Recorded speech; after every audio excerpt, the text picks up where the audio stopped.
বাংলাদেশে সংখ্যালঘুদের নিরাপত্তা দিক সরকার, এমনটাই কিন্তু এবার দাবি করলো আরএসএস।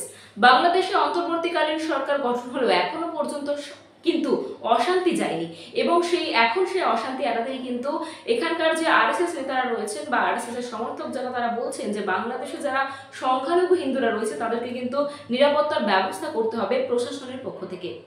বাংলাদেশের সংখ্যালঘুদের নিরাপত্তা নিশ্চিত করুক সরকার, আর্জি আরএসএস এর।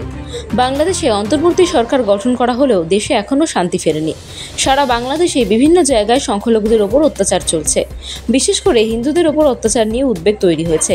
বাংলাদেশে হিন্দু, বৌদ্ধ সহ সংখ্যালঘুদের ওপর অত্যাচারের ঘটনায় উদ্বেগ প্রকাশ করল রাষ্ট্রীয় স্বয়ংসেবক সংঘ। এক বিবৃতিতে আরএসএস এর সরকার বার্যবাহ দত্তাত্রেয় হোসবালে জানিয়েছেন, বাংলাদেশে গত কয়েকদিন ধরে শাসনভার বদলের প্রক্রিয়া চলাকালীন হিন্দু, বৌদ্ধ এবং অন্যান্য সংখ্যালঘু সম্প্রদায়ের মানুষের ওপর ঘটে চলা হিংসা, অত্যাচারের ঘটনায় গভীর উদ্বেগ প্রকাশ করেছে রাষ্ট্রীয় স্বয়ংসেবক সংঘ।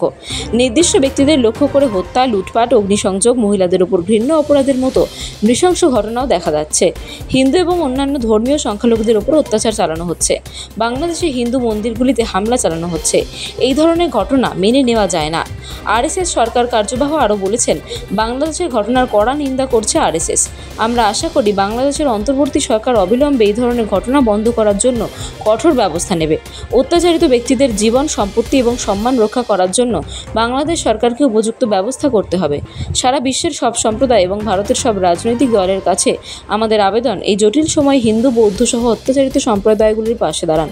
বন্ধুত্বপূর্ণ প্রতিবেশী হিসেবে ভারত সরকার বাংলাদেশের এই পরিস্থিতিতে গুরুত্বপূর্ণ ভূমিকা পালন করতে চাইছে।